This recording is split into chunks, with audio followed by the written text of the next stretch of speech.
my sexy Dexter fans, and welcome to my 5th official review of the 8th season of Dexter, and tonight I will be slicing and dicing for you guys this little piggy, okay? So spoiler alert as we go forward, and at the very end I'm gonna try to talk a little bit about the promo for next week, because that is some intriguing business that I think is going to introduce a whole new level of drama, okay? And yeah, so I'm really excited about that. I really like this episode, so I can't wait to get into it with you, and I don't see why I should stall any further. So without further ado, let's get into this business, okay? So a lot of you guys on Twitter really hyped this episode up for me, and I was very excited going into it because a lot of people were promising for me a happy ending, and you know, that things were going to go to a good place. Suffice it to say, I was like, okay, I'm actually glad to know that I'm not going to be vomiting up my heart and then stuffing it back in, because it tastes gross, feels generally bad, kind of close to death, okay? So I was really excited and just at ease coming into this episode, knowing that things were going to work their way to a place of resolve. And we actually got there shockingly quickly, okay? That promo from last week, that was just cruelty and a half, okay? Like, they put us on the stake and they're just like, guess what, guys? Everything is gonna suck and they're gonna hate each other.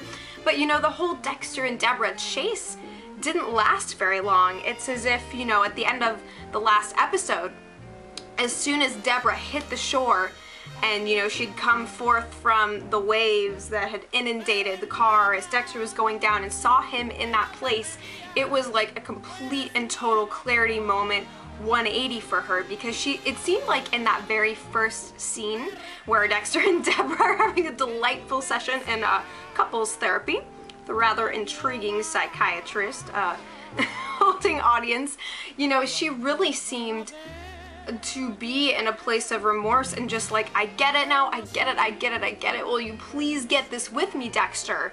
And wow, Michael's acting was very stunning in that scene. I love the way that he portrays Dexter's anger, the way that he also portrayed it in the last episode when, you know, down in Yates' basement, he and Vogel have a little heart to heart, or should I say severing of hearts, okay?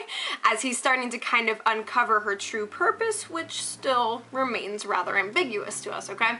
So that was a really cool slash disconcerting scene, you know, seeing Dexter in this place of just rage. And like, when he was just like, to hell with both of you, it just felt so strange and scary and hurtful. It's just like, don't be dissing the ladies in your life, okay? You know, Vogel, she's a little on the if side, okay? But come on, Deborah is trying to work with you here. Of course, yes, she put you there in the first place, but you know, all of us, we're just ready for them to get back up on their feet and in the game and together. And soon enough, they do exactly that. You know, realizing the significance that Vogel has to them and kind of uniting over this process of going to save her. And, you know, honestly, I could have used some more Dexter-Deborah one-on-one scenes. Like, the desperation of the situation that they were in, I think, kind of made it such that there really wasn't time for them to, you know, sip some tea and just really, you know, dig into each other.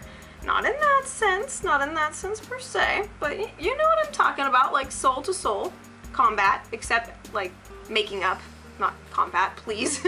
But yeah, so I could have used some more scenes with just them, and I was actually really surprised at the end of the episode when Dexter brought both her and Vogel along, because he was still pretty pissed at Vogel for the fact that she was taking notes on him, and he kind of, you know, dug into her a little bit when he took off from couples therapy, and he was like, oh, make sure you write that down. He is the sass master. He is quite a sassy dude, I must say. Must be that salmon pink shirt that he keeps wearing. I'm pretty sure that that is just, you know, via the osmosis of the pink, it's going into his bloodstream and just jacking up the sass. in our favorite serial killer. So yeah, what did you guys think of that opening scene? Again, I think that Michael's acting was stunning, and I love the way that he just rips into these new situations, places where Dexter's never really been before, and just portrays them so flawlessly and believably. You know, it really keeps us engaged.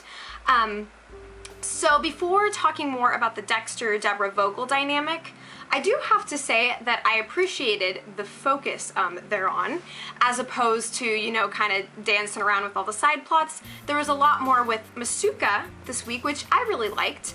You know, I kept waiting for something really perverted to ooze out, but he's kind of in a place of soul searching slash, you know, personal investigating, of course, as he's like watching his newly emerged daughter just really rake in the opportunity to, you know, order some fun stuff at the coffee bar, and he's like, okay, honey, let's hold up here. And I have to say, I love the shirt that Masuka was wearing, like when they're all in the briefing room together talking about, you know, how Masuka has a daughter and all that jazz. I was looking at the shirt, you know, as he did the 180, you see the back and the front, and I was like, how is that a thing?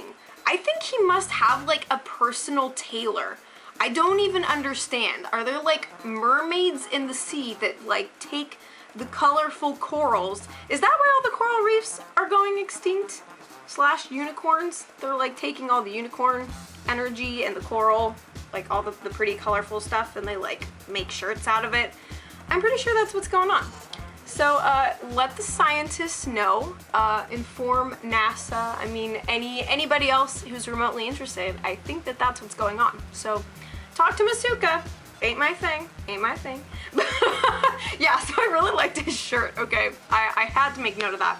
But yeah, so we see Masuka in a really interesting place. You know, he's walking this fine line of like, okay, we know how Masuka is, and his daughter hasn't really quite figured that out yet. You know, she's feeling alone, he's kind of feeling alone, and that whole situation is kind of tied into the central theme of the episode, which is basically family. You know, and that scene with Deborah and Masuka was really cool too. I just love the both of them, and when they're actually like kind of getting along, and she's not actually like ripping him off of her as she often has to. But, you know, as they're kind of exploring what family means, you know, we see Dexter is in a place of like, family, who needs him? Kind of reminds me of the beginning of season 4, actually.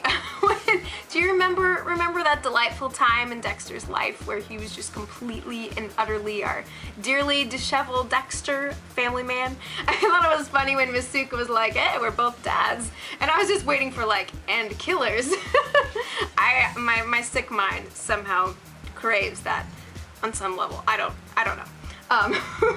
Yeah, so we see Dexter's in a place of like, family, and you know, he's trying to keep Deb at bay, but ultimately that really doesn't hold up for long, especially as the whole Vogel thing emerges, and then as Deborah and Masuka are talking about family, etc. So, I mean, his subplot was actually kind of fed into the greater overarching theme of the episode, which I really liked, you know, kind of created a sense of cohesion.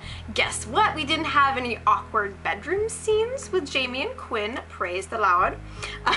Did have an awkward date that was thrust upon Dexter. I love his complete, I love those moments when his total cluelessness reemerges. Like, I just relish the opportunity to feel uncomfortable, because that's part of the humor of the show, is just seeing Dexter, the fish out of water, just, you know, quietly flailing on land, trying to pretend that he has lungs and legs with which to walk. But, you know, he's on a different place in the evolutionary scale. Not to say that he is any less, you know, but it just kind of reminds me of the old Dexter. And so when Jamie's like, you haven't seen anyone since Hannah, you need to get back in the, you know, back in the ring, and Dexter's like, honey, you don't even know what transpired there, okay? Yeah, so I love the line when he was like, serial killer bested by 100-pound nanny, not to mention a 100-and-something-pound lady psychiatrist. He's just, oh, Dexter, he's just such a sensitive dude, kind of like Wolverine in the X-Men movies to Jean Grey. He just kind of is putty in the lady's hands, you know? All goes back to those mommy issues, I'm just saying. yeah, so that was interesting. We got to see a smidge more of Bethany Joyland's character, Cassie, and she's a pretty nice gal. You know, she wants to get to know Dexter. He wants to kind of get to know her. Spoiler alert, you might want to, you know, skip 30 seconds ahead. But as it turns out, in a later episode, at least by the 7th episode, Cassie does in fact get a boyfriend who, in the promo shot that I saw, looks kind of like Ryan Gosling. So I don't think they're necessarily going to become romantically involved, especially as we're paving the way for Hannah's return.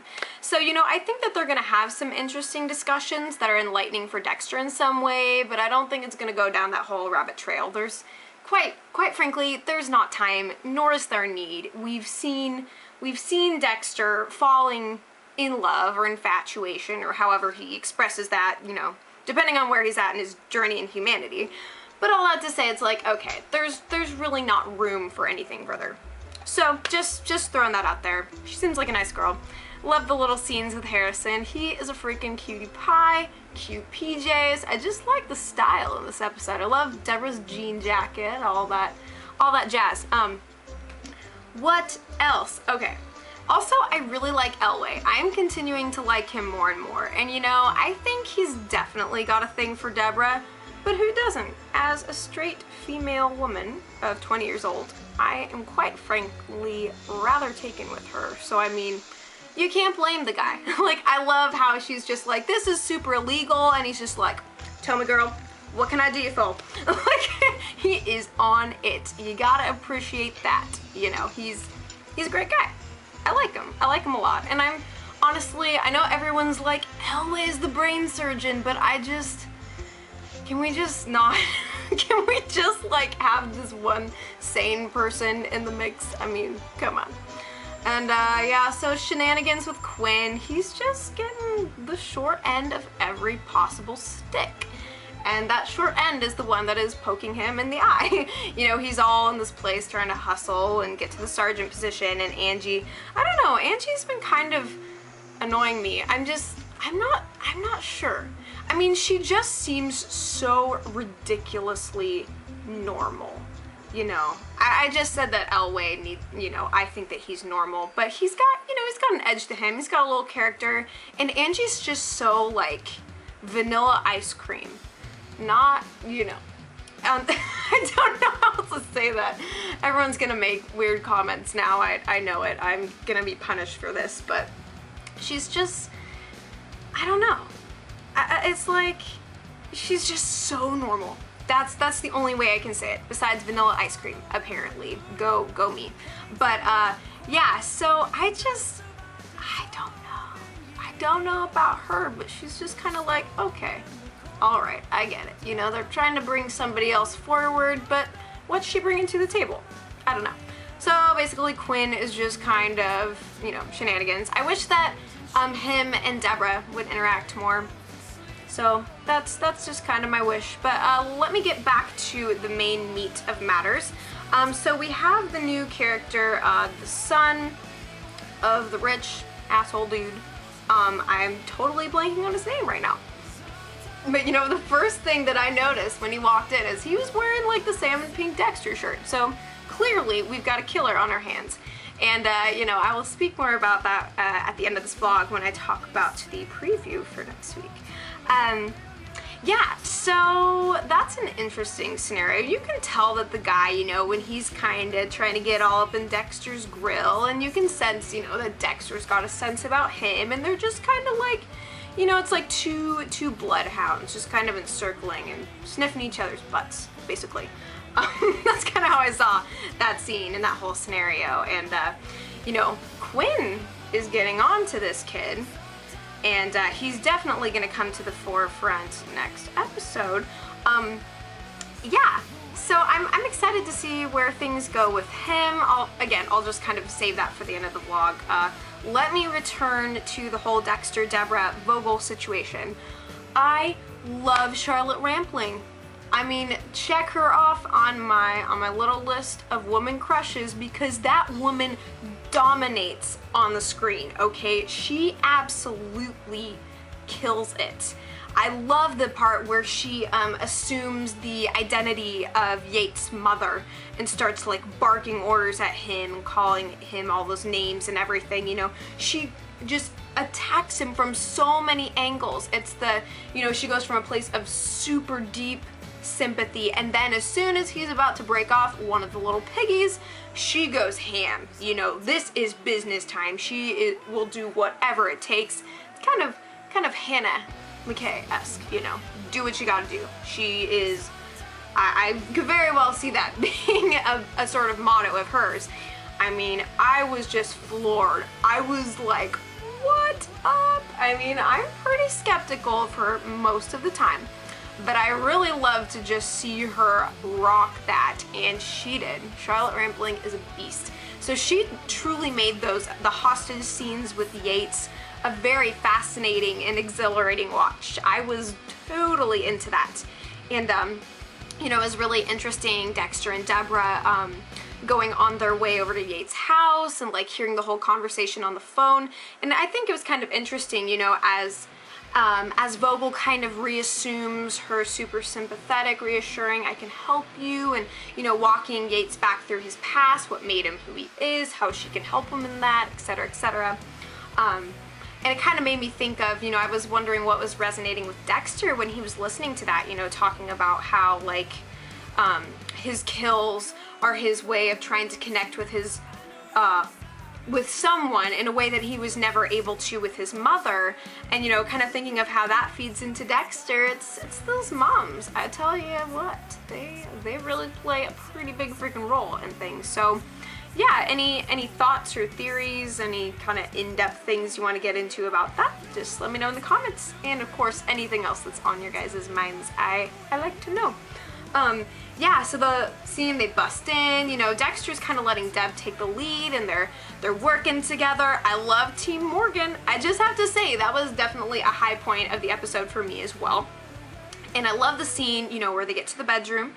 Yates is tucked under the bed, all boogeyman status, and then they find Vogel, and Deborah's like taking steps back towards the bed. Since when was that ever a good idea? And I am like screaming. I'm like, Deborah fucking Morgan, you get your feet in the center of the floor, or I will kick you.